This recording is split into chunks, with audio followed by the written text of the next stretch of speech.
Scene शुरू होता है और हमें लिजेल का घर दिखाया जाता है और लिजेल वहाँ बड़े आराम से सो रही थी अपने बेड पर। वो सोचती है यहाँ पर लेटना और सोना तो कितना ज़्यादा अच्छा है। मुझे तो बड़े आराम से नींद आई और ऐसा लग रहा है कल की सारी थकावट उतर गई। कल तो बहुत मुश्किल दिन था, हम पर हमला हुआ था, लेकिन मैं यहाँ पर सोना चाहती हूँ और थोड़ी देर। पर मुझे बहुत ज़्यादा भूख लगी है, क्या मुझे उठ के खाना खाना चाहिए फिर सो जाना चाहिए? और तभी उसको आवाज़ आती है, लिजेल क्या तुम उठ गई हो? तो वो कहती है क्या, लेकिन ये मोम की आवाज़ क्यों आ रही है? तो उसकी मोम की आवाज़ आती है, अगर तुम उठ गई हो तो बाहर आ जाओ, तुमसे मिलने के लिए कोई मेहमान आया है। और लिजेल कहती है क्या मेहमान? और तब लिजेल तैयार होकर बाहर जाती है और वहां पर एक औरत खड़ी हुई थी। वो कहती है ओ माई, तो आप हैं ड्यूक की फियांसे? और वो औरत बड़ी खुशी से उससे मिल रही थी और उसके इर्द गिर्द देख के कहती है वाह, आप तो बहुत ज़्यादा ब्यूटीफुल और एलिगेंट हैं, आप तो बिल्कुल ड्यूक की फियांसे बनने के लायक हैं और आपको देखो तो सही कितनी ज़्यादा प्यारी हैं। तो लिजेल कहती है हैं, ये क्या कह रही है और ये है कौन? तो वो औरत लिजेल की मोम से कहती है आप तो बहुत ज़्यादा खुश होंगी क्योंकि आपकी बेटी इतनी ज़्यादा खूबसूरत है। तो उसकी मोम कहती है हाँ हाँ, वो खूबसूरत तो है, लेकिन उसका दिल वो उससे भी ज़्यादा खूबसूरत है। तो वो कहती है ओ माय गॉड, मैंने अभी तक खुद को इंट्रोड्यूस नहीं करवाया है ना? तो वो लिजेल के सामने कहती है मेरा नाम है इक्लेयर मोरिस और आप मुझे इक्लेयर कह सकती हैं और मैं आपको तैयार करने वाली हूँ, आपकी ब्राइडल ड्रेस मैं ही तैयार करूंगी। तो लिजेल कहती है ओ अच्छा इक्लेयर, तो आपसे मिलकर बहुत ज़्यादा खुशी हुई। और लिजेल सोचती है ये असली वेर्जल की मेमोरीज में नहीं थी, तो शायद ये मेरे यहाँ आने के बाद फेमस हुई है, तो चलो थोड़ा सा काम लिया जाता है इससे। तो उसकी मोम कहती है तो आप दोनों बातें करें, मैं बाहर जाती हूँ। तो क्लेयर कहती है ठीक है, तो आपकी बेटी को मैं सबसे खूबसूरत दुल्हन बनाऊंगी। और फिर वो कहती है तो क्या काम शुरू किया जाए? और वो अपने हाथ से एक फोल्डर निकालती है और लिजेल कहती है क्या काम शुरू किया जाए, लेकिन इतनी जल्दी? और तब वो फोल्डर उसके सामने करती है। वो कहती है मैंने आपके लिए कुछ ड्रेसेस प्रिपेयर की थी, तो आप इनमें से देख लें आपको क्या पसंद आती है। और वहां से कुछ कागज निकलते हैं और हमारी लिजेल के इर्द गिर्द फैल जाते हैं और वो सारे के सारे उसके इर्द गिर्द थे। तो लिजेल कहती है क्या ये भी मैजिक है? तो क्लेयर कहती है मैंने बहुत सारे ड्रेसेस प्रिपेयर की हैं, तो आप इनमें से देखकर बताएं आपको कोई पसंद आती है तो मैं उस हिसाब से बना दूंगी। तो हमारी लिजेल उन ड्रेसेस की तरफ देखती है और वहाँ सारे अलग डिजाइन थे और वो सोचती है ओ नो, या तो ये कुछ ज्यादा रिवीलिंग है, या अगर ये कंप्लीट ड्रेस है तो बहुत ज्यादा डेकोरेशन की हुई है। तो लिजेल कहती है ये सब तो बहुत ज़्यादा अच्छी हैं, लेकिन क्या आप मेरे लिए कोई सिंपल सा ड्रेस नहीं बना सकती? तो क्लियर कहती है सिंपल, लेकिन आपको सिंपल ड्रेस क्यों चाहिए? तो वो कहती है ठीक है, मुझे लगा ही था। तो वो सब कागज़ को वापस अपनी डायरी में रख देती है और कहती है तो आपके लिए कुछ और तैयार करती हूँ। और फिर वो चुटकी बजाती है और कहती है इस मौके के लिए मैंने कुछ और तैयार किया हुआ है। और तभी वहाँ पे दरवाज़ा खुलता है और वहाँ पर बहुत ज़्यादा ड्रेसेस थे और लिजेल ये देखकर बहुत ज़्यादा शौक हो जाती है और वो कहती है आपके मैंने कुछ ड्रेसेस और ज्वेलरी तैयार की है, तो आप देख के बता दें आपको क्या चाहिए। तो लिजेल कहती है क्या इतनी सारी चीज़ें, लेकिन मैं पसंद कैसे करूंगी? और तब दोपहर से शाम हो जाती है और लिजेल बेचारी, उसका तो बुरा हाल था।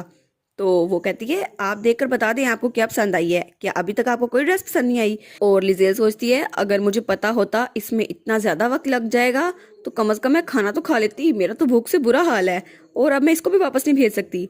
तो वो कहती है मैडम आपको कोई ड्रेस पसंद आई तो मुझे बता दें, लेकिन अगर आप कुछ और चाहती हैं तो मुझे उसके बारे में बता दें। तो लिजेल उसका हाथ पकड़ के कहती है मुझे यहाँ पे पूरा भरोसा है, तो आप कोई भी ड्रेस मेरे लिए प्रिपेयर कर दें, मैं वो पहन लूंगी। और वो कहती है आप तो प्रोफेशनल हैं, इसलिए मुझे आप पर पूरा यकीन है। और ये बात सुनकर क्लेयर तो बहुत ही ज्यादा खुश हो जाती है। वो कहती है सच में आपको तो इंसानों की बहुत अच्छी पहचान है। तो लिजेल वो बेचारी गिरने वाली होती है, तो वो कहती है अब चली भी जाओ यहाँ से, मुझे भूख लगी है। और वो कहती है ठीक है, आपको सबसे अच्छी दुल्हन बनाऊंगी मैं। और लिजेल कहती है हाँ थैंक यू।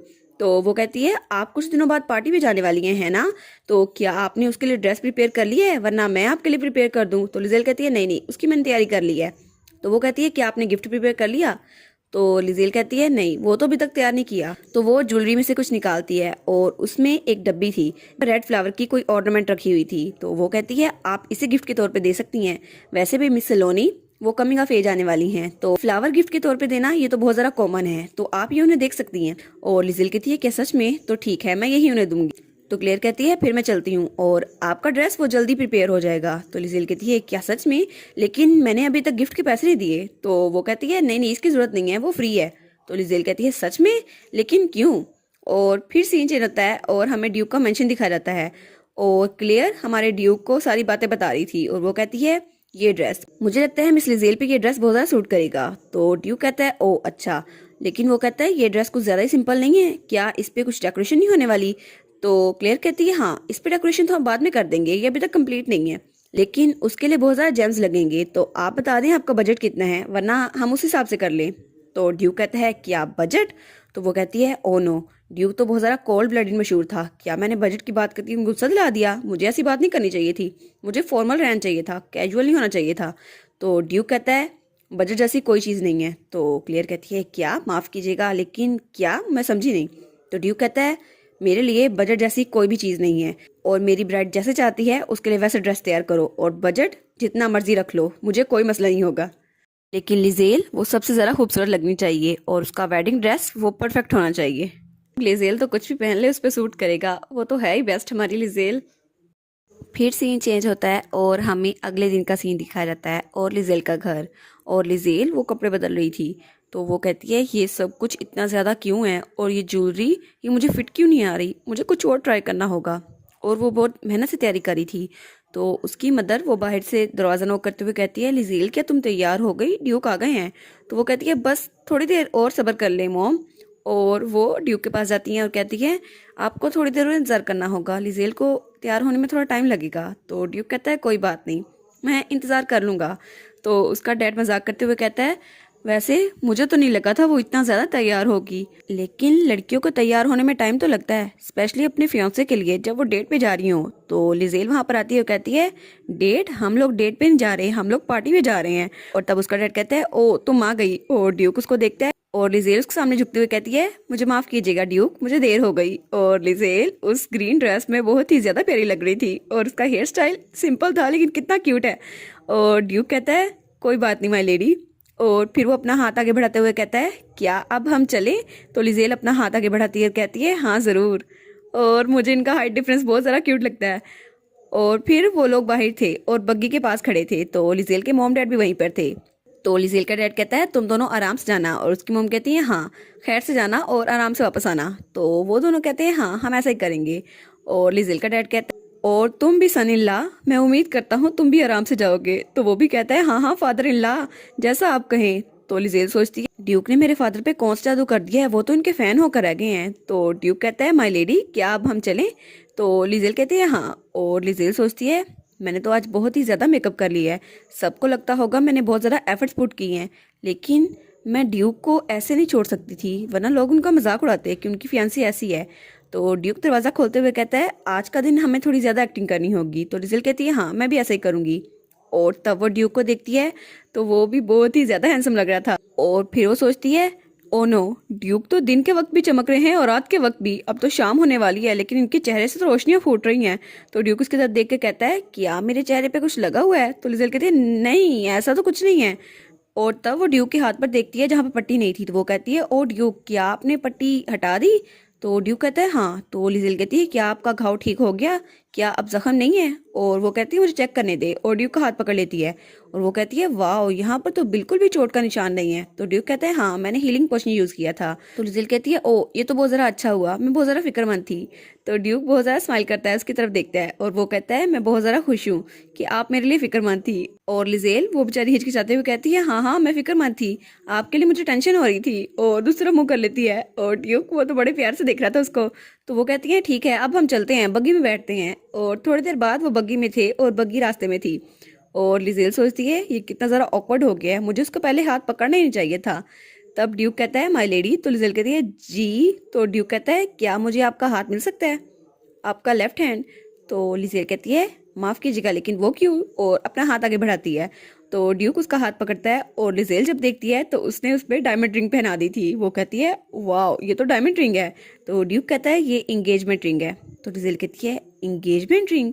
और वो सोचती है हाँ ये फेक है, लेकिन उनको ज़रूरत थी ताकि लोगों को पता नहीं चले ये सब कुछ फेक है। तो ड्यूक कहता है मैं शादी में आपको इससे भी अच्छी रिंग दूंगा। तो लिजेल कहती है हाँ हाँ ठीक है। और फिर वो सोचती है ड्यूक तो इस मैटर में बहुत ज़्यादा सीरियस है, वो लोगों को ये पता नहीं चलने देना चाहता कि ये सब कुछ फेक है, चलो मैं भी उनका साथ देती हूँ। और फिर अपना मुंह दूसरी तरफ करके सोचती है ओ नो मैं कितनी ज़्यादा एक्साइटेड हो गई थी, हालांकि ये फेक रिंग है फिर भी। और ड्यूक उसकी तरफ देखता है और वो सोचता है जो उसको रोहन ने कहा था आप उनको रिंग दे रहे हैं लेकिन आप कन्फेस कब करेंगे? और वो सोचता है क्या मुझे अभी कन्फेस कर देना चाहिए, और अपने दोनों हाथ बंद करता है और वो कहता है नहीं, अगर मैंने अभी कन्फेस कर दिया तो मामला बिगड़ जाएगा। मुझे शादी से पहले उनसे कन्फेस नहीं करना चाहिए, वरना लेडी वो मुझे छोड़ के चली जाएंगी। और वो लिजेल को देख के सोचता है तब तक उनसे कन्फेस नहीं करना चाहिए। अगर मैंने कन्फेस कर दिया और लेडी के दिल में मेरे लिए कोई फीलिंग्स ना हुई तो, और मुझे उस वक्त का इंतजार करना होगा जब लेडी भी मुझसे प्यार करने लगे, और मुझे थोड़ा सब्र रखना होगा। और फिर सीन चेंज होता है और वो लोग पार्टी में पहुंच जाते हैं और कोचवान कहता है हम काउंट हम्फ्री के घर पहुंच चुके हैं, और उनकी बग्गी रुकती है और लिजेल वहां से बाहर निकलती है। और ड्यूक और लिजेल दोनों ने हाथ पकड़े हुए थे। तो ड्यूक कहता है क्या अब हम अंदर चले? तो लिजेल कहती है हाँ हम चलते हैं। और अंदर बहुत ज्यादा सजावट हुई थी और सब लोग उनको देखते हैं और वो कहते हैं ये तो ड्यूक हेलियोस है ना? और सब उनको देख रहे थे और लिजेल और ड्यूक साथ में आ रहे थे। और वो लोग कहते हैं हमने तो सुना था ड्यूक ऐसी पार्टीज को अटेंड नहीं करते, लेकिन आज वो कैसे आ गए? और उनके साथ जो लड़की है, क्या सच में उनकी मंगनी हो गई है? और लिजेल सोचती है सब लोग हमारी तरफ देख रहे हैं, लेकिन ये कोई कोइंसिडेंस नहीं है ना? सब लोग की नजर मुझ पर है। और तब वहां पर काउंट हम्फ्री आते हैं। वो कहते हैं आप यहाँ आए ड्यूक, हमें बहुत ज्यादा खुशी हुई। और ड्यूक कहता है हाँ, और लेडी हम्फ्री को हैप्पी बर्थडे। तो काउंट हम्फ्री कहता है ओ, मैंने आपके बारे में सही सुना था, आपकी एंगेजमेंट हो गई है, तो क्या आप हमें लेडी को हमारे साथ इंट्रोड्यूस करवाएंगे? तभी वहां पर एक मेड आती है और कहती है काउंट हम्फ्री, हमें आपसे एक बात करनी है, एक ज़रूरी बात। तो काउंट हम्फ्री कहता है मैं थोड़ी देर में आता हूँ। और लिजेल और ड्यूक वहाँ अकेले थे। तो लिजेल कहती है मैं वॉशरूम जाना चाहती हूँ, तो आप थोड़ी देर यहीं पर रहे। तो ड्यूक कहता है आपकी तबीयत ठीक है? तो वो कहती है हाँ हाँ मुझे बस हाथ धोने हैं। और वो वहाँ से जाते हुए सोचती है मैं तो कितनी ज़्यादा नर्वस हो गई थी, सब लोग मेरी तरफ देख रहे थे, लेकिन इतना नर्वस होना ज़रूरी तो नहीं था। और तभी वहाँ से एक मेड आती है और लिजेल उसे टकरा जाती है और उसके हाथ में वही एलेक्जर पकड़ा हुआ था जो नीचे गिर जाता है। और लिजेल उसको देखती है और उस मेड से कहती है क्या तुम ठीक हो? तो मेड कहती है माफ कीजिएगा, आप ठीक है माय लेडी? तो लिजेल कहती है हाँ हाँ मैं ठीक हूँ।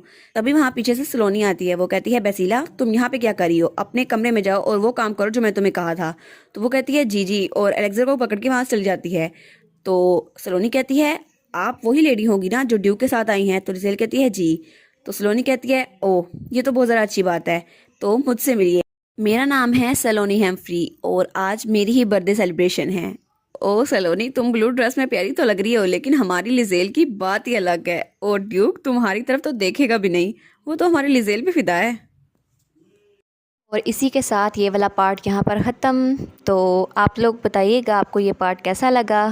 प्लीज़ लाइक करिएगा, कमेंट करिएगा और शेयर करिएगा। और जो न्यू व्यूवर्स हैं काइंडली वो चैनल को सब्सक्राइब कर दें। और पिछली वीडियोस का लिंक आपकी स्क्रीन पर नज़र आ रहा होगा, तो काइंडली उनको भी चेकआउट कर लें। Thank you so much.